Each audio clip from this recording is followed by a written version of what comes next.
Act 1773 द्वारा सर्वोच्च न्यायालय की स्थापना कहाँ की गई? उत्तर है कलकत्ता 1974। आइए सबसे पहले देख लेते हैं ये रेगुलेटिंग एक्ट 1773 क्या था। इतिहास के संदर्भ में देखें तो इसका अलग ही महत्व है। ये रेगुलेटिंग एक्ट एक संवैधानिक महत्व है। ईस्ट इंडिया कंपनी के कार्यों को नियमित और नियंत्रित करने की दिशा में ब्रिटिश सरकार द्वारा उठाया गया ये पहला कदम था। इस अधिनियम द्वारा बंगाल के गवर्नर को बंगाल का गवर्नर जनरल पद दिया गया और इसकी सहायता के लिए 4 सदस्यीय कार्यकारी परिषद का गठन किया गया। ऐसे पहले गवर्नर लॉर्ड वारेन हेस्टिंग थे।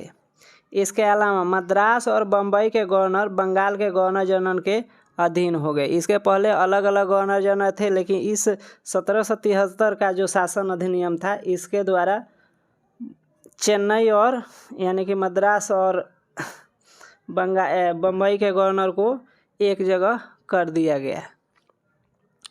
इसके अलावा इसमें यह भी था कि जो 1774 में जो यहाँ पे दिया हुआ है आप देख रहे होंगे, 1774 में जो कलकत्ता सर्वोच्च न्यायालय की स्थापना की गई थी वो इसी के द्वारा एस्टैब्लिश की गई थी। इसमें एक मुख्य न्यायाधीश और 3 अन्य न्यायाधीश हुआ करते थे। इसके अलावा कंपनी के कर्मचारियों को निजी व्यापार करने और भारतीय लोगों से उपहार व रिश्वत लेने पर प्रतिबंध लगा दिया गया। तो ये जो 1773 का एक्ट है उसका कुछ महत्वपूर्ण प्रावधान है। आगे देखते हैं दूसरा क्वेश्चन, भारत को भारत के प्रशासन में भाग लेने का अधिकार किस अधिनियम द्वारा प्राप्त हुआ? तो ये है चार्टर एक्ट 1833। तो आइए देख लेते हैं चार्टर एक्ट 1833 के बारे में। आगे आपको बता देते हैं भारतीय विधान परिषद को बजट पर बहस करने की शक्ति किस अधिनियम द्वारा प्राप्त हुई? तो ये है भारत परिषद अधिनियम 1892। केंद्रीय विधानमंडल सर्वप्रथम किस अधिनियम द्वारा द्विसदनीय बनाया गया? तो ये है 1919 का जो शासन अधिनियम है उसके द्वारा। भारत के राष्ट्रपति को अध्यादेश ऑर्डिनेंस निर्गत करने की मूल शक्ति किसने? तो ये भारत शासन अधिनियम 1935 के द्वारा प्राप्त होता है। असल में हमारा जो संविधान लिखा गया है उसमें ज़्यादातर चीज़ें इसी भारत शासन अधिनियम 1935 से ली गई है। जो इसका संवैधानिक क्रमिक विकास हुआ है वो यहाँ से शुरू होता है। रेगुलेटिंग एक्ट 1773 हमने देख लिया था। अब देख लेते हैं पिट्स इंडिया एक्ट 1784। 1784 का पिट्स इंडिया एक्ट 1773 के एक्ट के कमियों को दूर करने के लिए ब्रिटिश संसद द्वारा एक संशोधित अधिनियम 1781 में पारित किया गया, जिसे एक्ट ऑफ सेटलमेंट के नाम से जाना जाता है। इसके बाद अन्य महत्वपूर्ण अधिनियम पिट्स इंडिया एक्ट 1784 अस्तित्व में आया। इसकी कुछ विशेषताएं थी, जैसे इस अधिनियम में कंपनी के राजनीतिक और वाणिज्यिक कार्यों को अलग कर दिए गए, यानी कि राजनीतिक मामले और व्यवसायिक मामले अलग कर दिए गए। इसके अलावा इसके एक निदेशक मंडल कंपनी के मामलों को अधीक्षण की अनुमति दे दी गई, लेकिन राजनीतिक मामलों के प्रबंधन के लिए नियंत्रण बोर्ड के नाम से एक निकाय का गठन किया गया। इस प्रकार द्वैध शासन की शुरुआत की गई।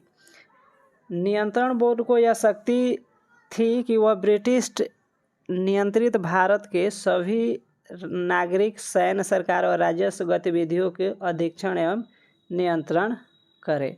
तो ये पिट्स इंडिया एक्ट के कुछ महत्वपूर्ण पद है, इसलिए इसको विस्तृत में आपको पढ़ना है तो इतिहास के खंड में ये सारी चीज़ें मिलेगी। चार्टर एक्ट 1793 है, उसके बाद चार्टर एक्ट 1813 है, उसके बाद चार्टर एक्ट 1833 है। तो इसमें आइए इसके बारे में देख लीजिए। ये छोटे छोटे अधिनियम थे, इसमें बहुत ज़्यादा महत्वपूर्ण है। इसमें जो 1833 का जो चार्टर एक्ट है उसके बारे में हम देख लेते हैं।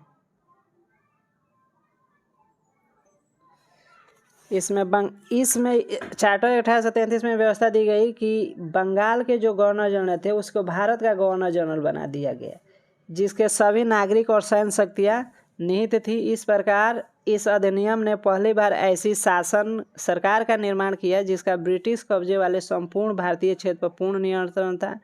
लॉर्ड विलियम बेंटिक भारत का प्रथम गवर्नर जनरल थे।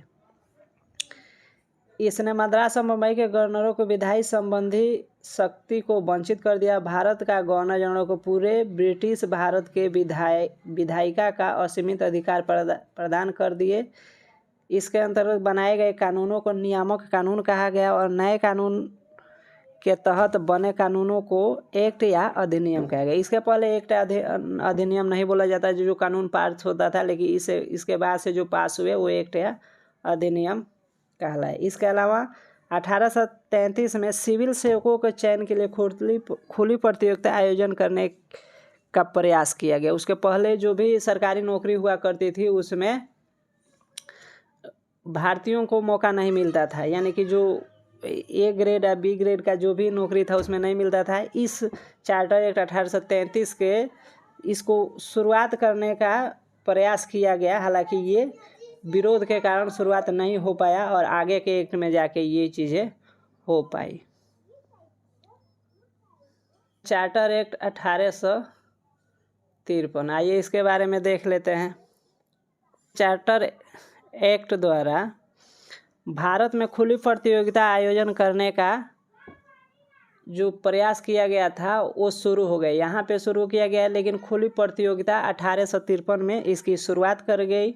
1854 ईस्वी में मैकाले के नेतृत्व में एक समिति बनाई जो भारतीय सिविल सेवा संबंधी समिति थी और इसी के अनुशंसा पे भारत में सिविल सेवकों के चयन के लिए लोक सेवा और राज्य सेवा आयोग का गठन किया गया।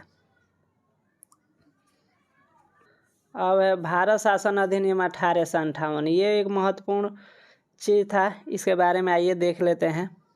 1857 के क्रांति के बाद से जैसे ही क्रांति हुई भारत में उथल मुथल मच गई। इसे देखते हुए ब्रिटिश सरकार ने भारत की जो बागडोर है वो अपने हाथ में ले ली और इसकी शुरुआत होती है भारत शासन अधिनियम 1858 में। ये प्रत्यक्ष या अप्रत्यक्ष रूप से भारत की बागडोर जो है वो अपने हाथ में ले लिया गया। यहाँ पे जो ब्रिटिश गवर्नर हुआ करते थे उनका नाम बदलकर भारत का वायसराय कर दिया गया और ब्रिटिश ताज का प्रत्यक्ष प्रतिनिधि उसको माना गया। लॉर्ड कैनिंग भारत के प्रथम वायसराय थे। इसके अलावा इस अधिनियम में नियंत्रण बोर्ड और निदेशक कोर्ट को समाप्त कर भारत में शासन की द्वैध प्रणाली समाप्त कर दी। इसके पहले जो द्वैध प्रणाली शुरुआत हुई थी उसको ख़त्म कर दी गई। इसके अलावा भारत में एक नए पद का सृजन किया गया जिसका नाम था राज सचिव, जो भारतीय प्रशासन पर पूर्ण नियंत्रण की शक्ति निहित थी। यह सचिव ब्रिटिश कैबिनेट का सदस्य था और ब्रिटिश अंततः संसद के प्रति उत्तरदायी था। वो भारतीयों के प्रति नहीं उत्तरदायी था, जो वो था ब्रिटिश संसद के प्रति। के लिए 15 सदस्यीय परिषद का गठन किया गया जो एक सलाहकार समिति थी। परिषद का अध्यक्ष भारत सचिव को बनाया गया। तो ये कुछ मुख्य बातें थी जो भारत शासन अधिनियम 1858 आता है। सीधे सीधे यहाँ पे अंग्रेज शासन की शुरुआत होती है। इसके बाद आता है भारत परिषद अधिनियम 1861। तो आइए इसके बारे में भी कुछ देख लेते हैं। 1861 के शासन परिषद अधिनियम में इसमें कानून बनाने की प्रक्रिया में भारतीयों को शामिल करने की शुरुआत यहाँ से शुरू होती है। 1862 में लॉर्ड कैनिंग ने 3 भारतीयों, बनारस के राजा, पटियाला के महाराजा और सर दिनकर राव को विधान परिषद के लिए मनोनीत किया। इसके अलावा विकेंद्रीयकरण की भी शुरुआत की गई। रेगुलेटिंग एक्ट 1873 द्वारा शुरू गई विकेंद्रीयकरण की प्रवृत्ति को उलट दिया गया और चार्टर एक्ट 1833 के अधिनियम के साथ ही कुछ चरम पर पहुंच गया था। इस विधायी विकास के नीति के कारण 1937 तक प्रांतों का संपूर्ण आंतरिक स्वायत्ता हासिल कर ली गई।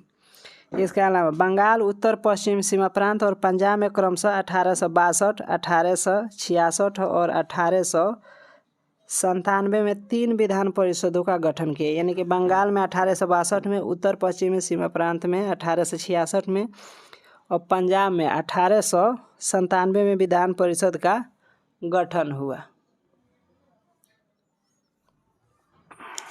अब आइए देख लेते हैं भारत परिषद अधिनियम 1892 के बारे में। इसमें कुछ खास प्रावधान नहीं था। इसके माध्यम से केंद्रीय और प्रांतीय विधान परिषदों के अतिरिक्त गैर सरकारी सदस्यों की संख्या बढ़ाई गई, हालांकि बहुमत सरकारी सदस्यों का ही रहता था। इसके बाद आता है भारत परिषद अधिनियम 1809। इसको मार्ले मिंटो सुधार भी कहते हैं। इस अधिनियम को मार्ले मिंटो सुधार भी कहा जाता है। उस समय लॉर्ड मार्ले इंग्लैंड में भारत के राज सचिव थे और लॉर्ड मिंटो भारत का वायसराय थे।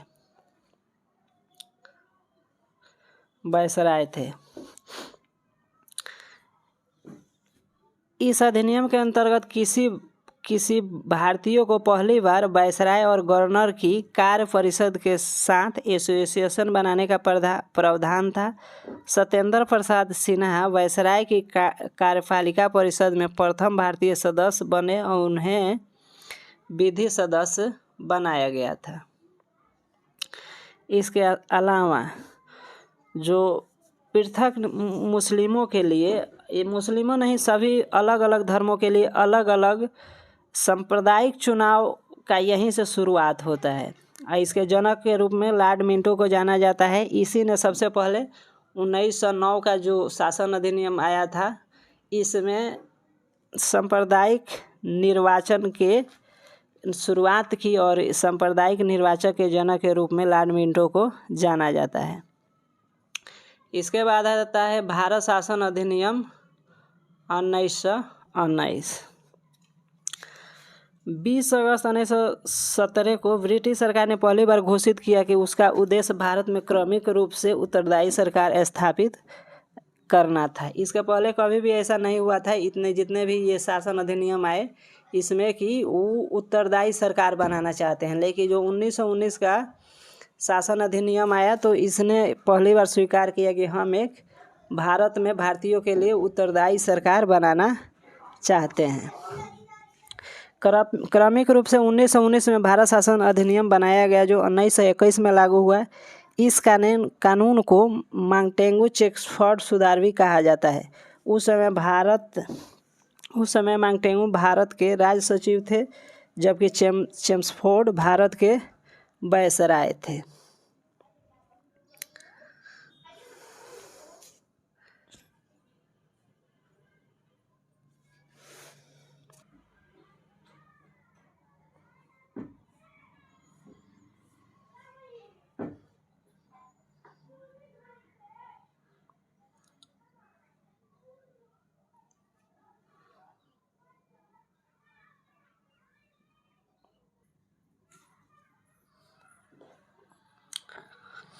आइए देखते हैं भारत शासन अधिनियम 1935। यह अधिनियम संपूर्ण भारतीय क्षेत्र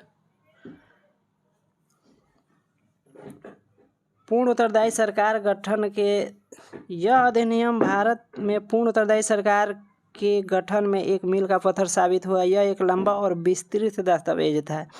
इसमें 321 धाराएं और 10 अनुसूचियां थी। सबसे पहले अखिल भारतीय संघ की स्थापना की बात कही गई। इसमें देशी जो रियासतें हुआ करती थी उनको एक इकाई माना गया। इस अधिनियम में केंद्र और इकाइयों के बीच में 3 सूचियाँ, संघ सूची जिसमें 59 विषय थे, राज्य सूची जिसमें 54 विषय थे, और समवर्ती सूची दोनों के लिए जो थे वो 36 विषय थे। दूसरी चीज़,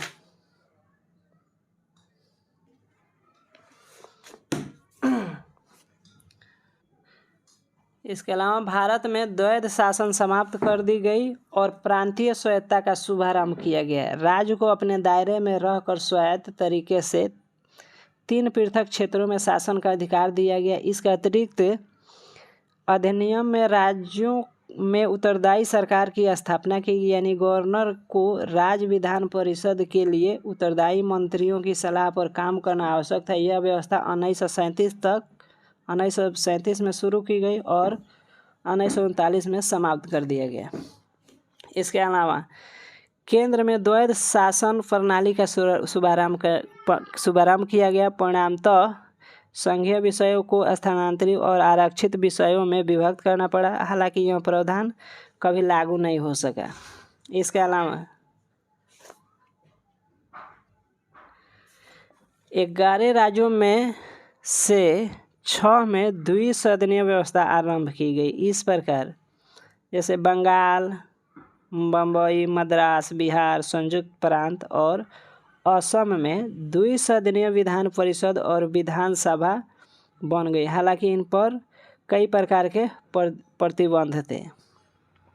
इसके अलावा दलित जातियां, महिलाओं और मजदूर वर्ग के लिए अलग से निर्वाचन की व्यवस्था कर सांप्रदायिक प्रतिनिधित्व व्यवस्था का विस्तार किया गया। जो पहले 1919 में सांप्रदायिक